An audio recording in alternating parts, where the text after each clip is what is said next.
Alignment of the stellar spin with the orbits of a 3-planet system. Or these planets orbit nicely, and why that matters. Now, before we get into everything, I'd just like to say a couple thank yous. First, thank you to Claire and Sydney for being great bosses and running everything nicely. Thank you to Mark and Catherine for being present for my data review and knowing what's going on. Thank you for Amanda and Jake for helping me be a better person and presenter. Thank you to Matt for helping me find the article, and thank you to Jackson Hoyt for just being a friend. So, we're going to start at the beginning, and I quite literally mean the beginning. That is a circumstellar disk. For those of you who don't know what it is, it's just a really big space circle. So scientists have this idea that like planets are created from. I'm not doing the lights off. All the lights. They have this belief that planets are created from circumstellar disks, which are basically these giant masses of gas and particles and planetesimals. Not important what's in there because they also don't really know anyways. And they just think that, you know, the stuff will kind of come together through magnetism and gravity and solar winds, and basically through some great confluence of events, planets come about. And that is important for the rest of this article. So, here we go. 2 things. That is a solar system. I hope you all know that. That is our solar system. This is not our solar system. That is a hot Jupiter system. So, a hot Jupiter system is an exoplanetary system. Just means it's not our solar system. And what it consists of is these small planets, and they are similar to Jupiter in size, density, and mass. They are different from Jupiter in that they are hotter on the surface and they orbit closer to their host star. Just so you get a general idea of how much closer. Jupiter orbits 5.2 astronomical units away from the sun. These hot Jupiters will orbit about 0.0015 to 0.5 astronomical units around their host star, or whatever they're orbiting. Also, the most important part is the fact that it kind of looks funky the way these things orbit around their host star. If you notice here, our solar system is very nicely aligned, all the ducks are in a row. But here, everything is all helter-skelter in different places, and that is also important. So, Kepler-30 system. That, yes? Are you going to discuss the disk shape versus the angle shape of the... Oh, like why it's different? Yeah. It comes up later on. Okay. It actually comes up right now. So, Kepler-30 system is an anomaly in the hot Jupiter class. It is not like the duck mouth, or whatever you want to call it, type system. It's all straight, it's all in line, or relatively in line, and everything looks nicely. Oftentimes in hot Jupiter systems, the transiting stars, not the main one, will actually go backwards relative to the way the host star is rotating, just to give you an idea how funky these things are. But in the Kepler-30 system, everything is very nice, and that is why they brought it up, because hot Jupiters are so chaotic. They give all these crazy funky terms as to how they come about, you know, chaotic accretion and magnetic torques, which basically means they have no idea what's happening. But with the Kepler-30 system, they're like, okay, this is a weird case, weird meaning normal in this instance. Let's look at this and see why it's like that. So they're trying to figure out what's going on in the other hot Jupiter systems. Okay, quick lesson in obliquity. Everybody put your thumb up like this. All right, so, okay, put your other thumb up like that too. Everybody's right thumb is going to be the host star. So say that's the sun in our instance. Everybody's left thumb is going to be some planet. Let's make it Mars. So say Mars is like this, right? Everybody do this to your left thumb. Mars is like this. Mars now has a high, actually make it like that. Mars now has a high obliquity because this is its north magnetic pole, and relative to the north magnetic pole of the host star, it's a very large angle in between. Does everyone understand what that means? That is obliquity. High obliquity just means it's like upside down or close to being upside down. You don't have to, you can stop. You gotta say. High obliquity just means that it's close to being upside down. Low obliquity means that it's close to being right side up relative to the host star. All right. Now, this is a video. This is kind of a hypnotic video. I'm going to keep it on for a little bit so you guys can get the gist. You can stare at it, or you can listen to me, or you can do both. So right here in the background, this is the Kepler 30 host star. This is the big guy, the boss. This little black dot coming across, that's Kepler 30b, C, or D. Those are the smaller planets that orbit around Kepler 30. Now these gray dots right here, these are star spots. A star spot is a sunspot on a star. Very creative.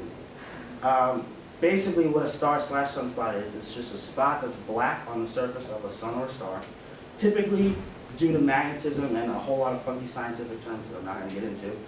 But what's important is it causes two things. Now, I'm about to define something, and I'm going to say it, it's got a really weird definition, and I'm going to ask somebody to repeat it back to me because it is very complicated. So, the star spots will cause what's called a QPV, which is a quasi-periodic variation. And we're going to break that down into three things. Quasi is just a fancy word that adults like to use, which means kind of, sort of. Periodic means every now and again. Variation means changes. So these star spots are creating a kind of, sort of, every so often change of something. Now that something that is changing is the light that is being emitted from, or the light that's being recorded from the star. Somebody raise their hand and define that again to me. If you don't raise your hand, I'm just going to call on you, and it's going to be bad. Okay. Kind of, sort of changes, kind of, sort of sometimes changes in light that is recorded. There we go. Okay. Now, the other thing that happens with a star spot is that when it is transited, there is an anomaly in the flux. I've said big words. All it means is that when you look here, when there's nothing covering a star spot, it's just kind of a nice little curve. But when there is when the black dot covers the star spot, it's not a curve. It kind of jumps up a little bit. So you all with me thus far? Are there any questions? Because I want to make sure that any questions need to be asked. Okay. Now, here's where the last thing I just said comes into play. That's just a cool graph. I like that graph. If anybody is interested in that graph, be sure to come and talk to me afterwards. It is a lot of math, a lot of Greek letters that I'm not going to get into right now. But I'm just keeping it up in case anybody wants to talk about it afterwards. This is the important part. This is where the QPV comes back. Now, this is where you see the quasi part and the varying in the periods. So if you look, the graph kind of goes up and it goes down, it goes up and it goes down. But it doesn't go up and down the same amount every single time. That's where the quasi part comes from. The periodic part comes from the fact that there is a crest and there is a trough, which suggests that at one point it's going to be down, then it's going to go up, and it's going to do the same thing. Varying well, if it's going up and it's down, it is in fact varying. So, before I mentioned that every time a black dot, which is just, the smaller star, crosses over a star spot, there's a flux, which just means that this little bit right here jumps, right? So this black line and these black dots are what should happen if there's nothing transiting a star spot. This red line right here is what actually does happen when it transits a star spot. Is everybody with me? Okay. So an important thing to realize, and that's going to explain why that little jump happens, is that the star spots, you can't actually have negative light. You only have no light or light. So what it's measuring is how much the light giving off is changing. Everyone get that? Okay. So that's why when you have something transit these star spots, there's less light coming off. Everybody with me on that? Good? I'm seeing a lot of blank stares. No. If it goes up, there's more light. Yes, if it goes up, there's more light, because it's blocking the amount of light that's not coming to you. I'm just going to go with there's more light coming. There we go. So that's important. So right here, this is what's called a local minimum. For those of you who haven't taken calculus or anything like that, a local minimum just means a spot on the graph that is at the bottom relative to everything around it. So you see here that this part is below these two crests, so that makes it a local minimum. What the scientists noticed, and that you can see right there, is that a star spot will be transited near a local minimum in the QPV graph. So what it's saying is when there's a low amount of light coming off relative to the other two times, something will go across the path of the star spot in like your line. Are there any questions? Yes. How long is the period on those graphs? How long is the period? Not very long. Like how fast are those planets moving? I mean, the planets, so like it's not gonna be like a second. Yeah. It's like about a couple days, basically. That little bump in the graph on the bottom where Right. that little star spot is, Yeah. why, like you said, it's related to the local minimum, but in like the previous graphs also, it's always in that same region. Is it possible that it could be like as the graph is descending or like in another spot on the graph? I'm sorry, could you rephrase the question? So the bump where the star spot is, Right. that red line, and the other graphs previously is also in that same region on the bottom right side. Right. Is it possible to, if the bump was somewhere else on that graph? Oh, is it possible for it to be somewhere else on the graph? Yeah, so like it goes down and then straight down, could it be like there instead of where it is now? Is it a little varied? Not typically, because you're not gonna have a low in the graph if there's no star spot. Because again, a star spot is just like a black dot. So you can't really have it at the beginning. It will be towards the end of the existence of a star spot. If that makes sense. What's the significance of like the bowl shape of the graph? Like how wide there's a straight line and then at a certain point it drops and then it comes back like the same level and then keeps going? The significance of that is that it's like, again, it goes back to the periodic thing. The period just means the same thing is going to happen over and over again. And for a long time, there will be no change in the light given off, because it's not like the surface of the star is a giant star spot. There is light coming off at different points, so it will be constant for a while. And it's not like it's measuring light given off in every direction. So it's going to be like one spot you're looking at it. So until a star spot crosses it, it's going to be pretty constant. Questions? No. Okay. This is the part I get really excited about because I'm a nerd, so I hope you guys get excited about it. These are basically just proving the same thing as the last one with just more star spots, but this is the really important part. So the scientists, I'll be frank with you guys, I didn't really understand most of this article until about Monday, but when I figured this part out, I literally jumped off. Because up until this point, everything they were saying was just the entire Greek alphabet and a couple of numbers and some trig functions, and it really didn't make any sense to me. But then I got this, and it was all logical, and it made sense. Oops. So, these two numbers right here, those are two arbitrary star spots on the surface of the star. This little ovular disk right there, that is a planet moving across the surface, right? So, we'll play this video again one more time. So, I should ask somebody else. Can anybody identify two important things that are going on up there, just in the orbiting and the crossing? Anybody? Take a stab at it. No? Yes? Where the star spots are going through their flip flop curve. Right? Anything else? The like black thing that's moving across is moving like that way, but the star spots are orbiting that way. There we go. So, what Claire was saying basically is the planet is a constant, whereas the host star and the star spots are the variables in this instance. So you can use what I figured out is what the scientists figured out, and I understood, is that you can use the constant movement of the planet to figure out the obliquity of the host star. Now, let's break it down. Look here, these star spots are orbiting, we can do the thumb thing again, like this. All right, this is your right side up. Say you have a star spot right here. Star spots are going to move around the circumference of any planet in a pretty regular way, relative to the North Pole. So if you have it right side up and the star spot is here, it's going to move around this way. But if you flip it down that way, it's going to move a little bit like this. It's going to be a weirder shape, right? So, if you have the planet transiting across this host star, and it's just going like this, and the planet is like that, the host star is like that, the planet that is transiting is basically going to follow the path for at least half the time of the star spot.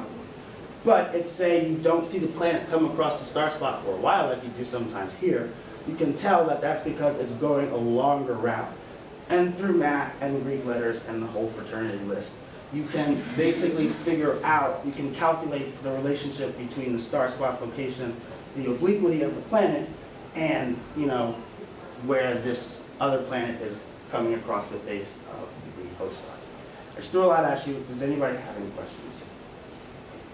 No questions. Are you sure you had no questions? I had a lot of questions. Yes, Akash. Like, is this like just for one of the planets, like in the system, or is this like? Is what for one of the planets? Like the graphs and the. They're only tracking one planet. There's a lot of things that go into like deciding what works because there are a lot of unknowns, so they have to cut out a lot of different planets. They're working on, I believe it's Kepler C, right there, but it's pretty much true for all of them. It's just there's more unknowns in some of them that they can't put this information forward and be able to say that this is 100% why. Why do we care about the obliquity of the star? I'm about to get to that, Garbo. That was a very good question. I will get to that in a second. It's coming up in just a second. Yes. In that movie that you just showed, what's the difference between the two sides? Between those two? Yeah. Nothing really. It's just showing two different cases, two different scenarios. No. Okay. This last slide is pretty quick, and then I'll get to Gar's question. These are all just saying the same thing. This is just tracking the other planets. This goes back to Akash's question in the back.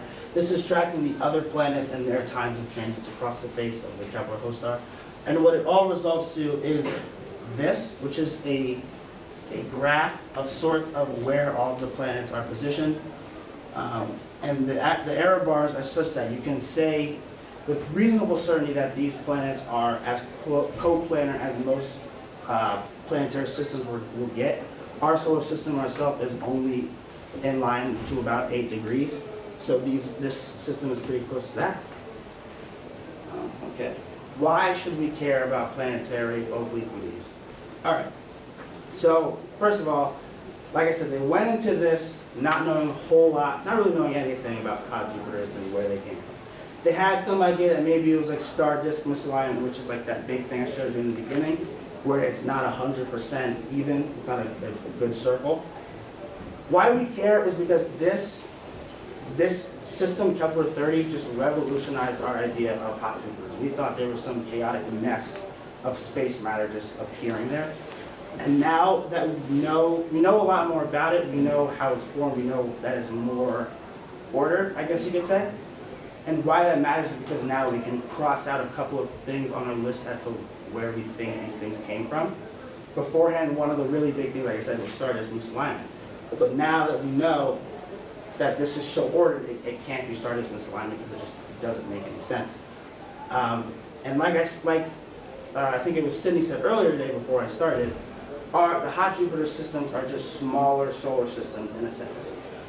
And by understanding how those smaller solar systems come about, we can get a better understanding of how our solar system came about. And also, by understanding how hot Jupiters came about, we can look at other planetary systems that are complete opposites of hot Jupiters and maybe get a better idea, like negative induction. That's why we should care. And that is my presentation.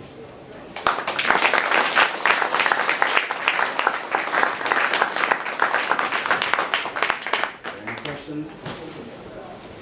Yeah. Are scientists also thinking about trying to use this principle to examine the sun? I'm sorry, what did you say? Are scientists also thinking about trying to use this principle to examine our sun? In what way? Like the same thing, figure out what the star spots and the stuff.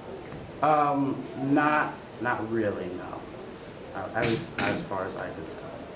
Any other questions? Yeah. Like smaller solar systems, do Do you mean all the planets and their orbits are closer and more compact towards the sun? I just mean, well, actually, most of the planets in our solar system are farther from Earth, from the sun. I just mean smaller distances, as in there's less planets. Okay. Do we have certain indicators that show that that solar system or that planetary setup is similar to our solar system? The fact that it's all in line, the fact that the obliquity is low, and all of that stuff, so yes. Have they found any other weird hot Jupiter systems like that one? No, that was actually the next part at the very end. They said they had to find other ones and make sure that all the results were the same before they could go about and make overarching statements. If the Kepler one is the only one that's like orderly and not chaotic, how do they know it wasn't formed differently from the other hot Jupiters that are chaotic? It's not, did I say it was the only one? If I did, I apologize. I didn't mean to say that. It's not the only one. It's just one that they found that is very orderly. And they said they're going to look for other ones to make sure that these results are the same possible.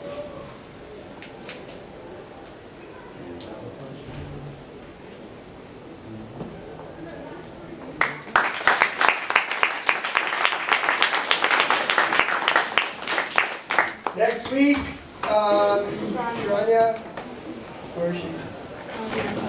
Oh, great, she's out there. We're gonna have a journal club breakfast next week too.